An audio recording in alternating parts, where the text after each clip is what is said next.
Bismillah walhamdulillah wassalatu wassalamu ala rasulillah Sayyidina Maulana Muhammad bin Abdullah wa ala alihi wa sahbihi wa man walah wa la hawla wa la quwwata illa billah. Ruwiya anna rajulan arada an yashtariya abdan fa'urida alaihi abdun faqala lahu al-abd in aradta an tashtariyani fa ashrad alayka syurut al-ula أن لا تشغلني الأول ألا تشغلني وقت صلاتي وأن تخلي لي منزلا أقعد فيه لنفسي وألا تستخدمني بالليل فاشتراه على هذه الشروط فلما وصل البيت أعطاه منزلا في البيت حسنا وقال أما هذا المنزل فلا أريده ونظر إلى بيت خراب بقرب دار سيده وقال أريد هذا المنزل فقال لك ذلك فكان العبد إذا دخل عليه الليل دخل إلى المنزل فليلة من الليالي رأت زوجة السيد البيت الذي كان فيه العبد جديدا مضيئا وفي وسطه سراج من نور معلق بالهواء والسقف منفرج والعبد يناجي ربه بمناجاة عظيمة فتح الله عليه بها. قال سيدي محمد متى الله به لأن العارف بالله يملى من اللوح المحفوظ كما روي عن أبي حربة إنه أملى دعاءه المعروف يملي من اللوح المحفوظ كما روي عن أبي حربة إنه أملى دعاءه المعروف من اللوح المحفوظ. ثم إن المرأة لما أصبحت أخبرت زوجها بما رأته من كرامة العبد وقالت له وسأريك الليلة ذلك إن شاء الله. فلما كان الليل جاءت إلى زوجها بعدما هدى الناس فذهبوا إلى بيت العبد ورأى السيد ما أخبرت به زوجته فقال السيد هذا العبد من الأولياء. فلما أصبح الصباح قال العبد نحن أحق بخدمتك فقال العبد لماذا فأخبره بما رأى فعند ذلك قال العبد يا صاحب السر إن السر قد ظهر ولا أريد حياتي بعد ما اشتهر اللهم اقبضني إليك فما استتم كلامه حتى سقط مغشيا عليه فمات رضي الله عنه. ثم قال سيدي محمد ما لنا ما رأينا مثل ما رأوه ولا ذقنا مثل ما ذاقوه ما ذلك إلا لكون القلوب محجوبة بسبب الشهوات واللذات تملكنا حب الحدود الفانيات لا ظفرنا بأسرار ولا بأنوار. والإمام القسطلاني يقول من لم يذق في الدنيا شيئا من هذا العلم يعني علم المكاشفة خيف عليه من سوء الخاتمة عند الموت أو ما هذا معناه وأستغفر الله العظيم. Diceritakan ada seseorang berkehendak untuk membeli hamba sahaya, maka ditawarkan seorang hamba. Kemudian hamba tadi itu mengatakan kalau kamu mau membeli aku ada syaratnya loh ya, saya akan siap kerja untuk kamu, khidmat kepada kamu, tapi ada syaratnya. Pertama, kamu jangan mengganggu aku waktu sholat, kasih kesempatan aku sholat yang benar. Kedua, aku sediakan tempat khusus, jangan aku tidur serumah dengan kamu. Ketiga, malam hari aku jangan diganggu. Ya aku perlu, nggak apa-apa, yang penting kamu kerjanya bagus, siap, kata dia. udah dibeli. Sampai ada di rumah, ditunjukkan satu tempat pavilion mungkin ya, yang bagus. Ini untuk tempatnya kamu. Kata dia, enggak, ini terlalu baik, katanya. Ini terlalu bagus ini. Ada gudang yang rusak, diminta itu. Saya minta itu. Udah, nanti tinggal di sana kalau mau. Tinggal ada di sana.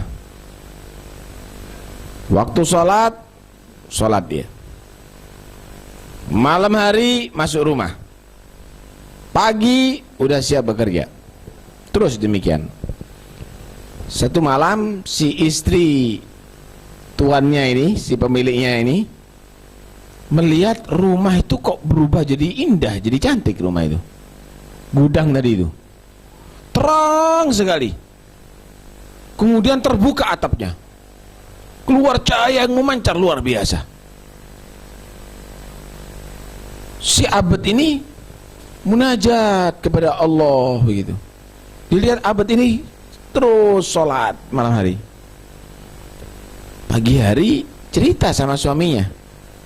Masa iya, kata dia. Coba nanti Anda buktikan, katanya.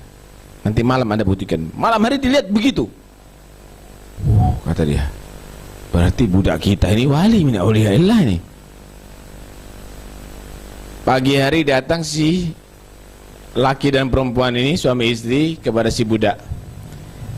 Saya yang harus khidmat kepada Anda, bukan Anda khidmat sama saya. Kenapa, kata dia? Diceritakan, 2 malam ini kami menyaksikan rumah yang Anda tempati ini mengeluarkan cahaya yang luar biasa, dan munajat Anda betul-betul indah sekali. Merunduk itu si abad sambil menyatakan, ya sahibas sir, wahai Allah yang memberikan rahasia, inna sirra qad dhahara, rahasia udah terbongkar semuanya sekarang.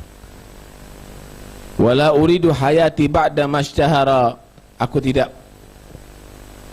perlu hidup lagi setelah udah dikenal begini.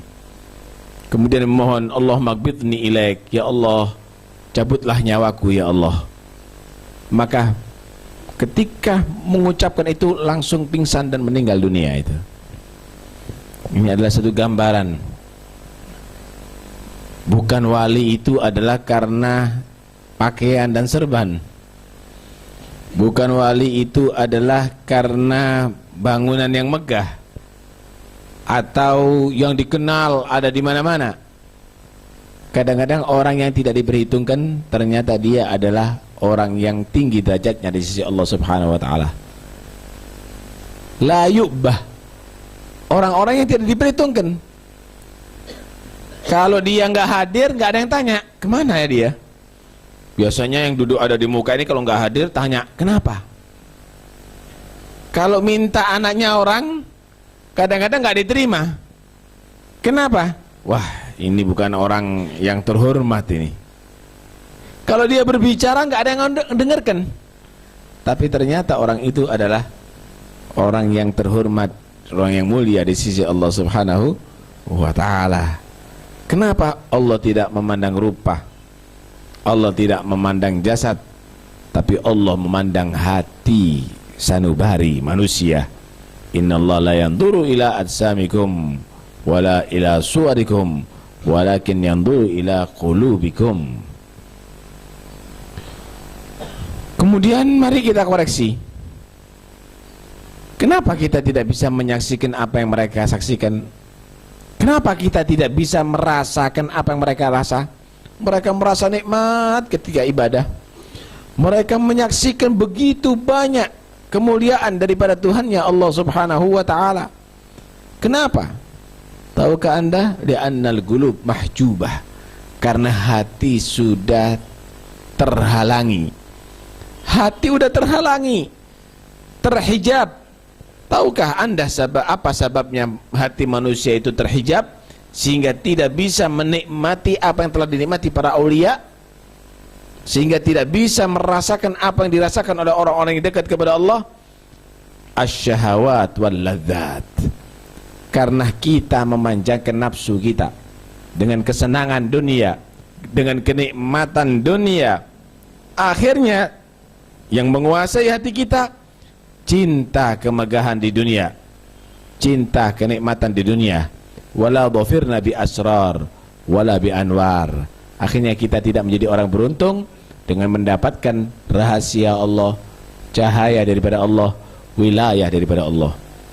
Kita merasa bangga dan sukses kalau duitnya kita bertambah.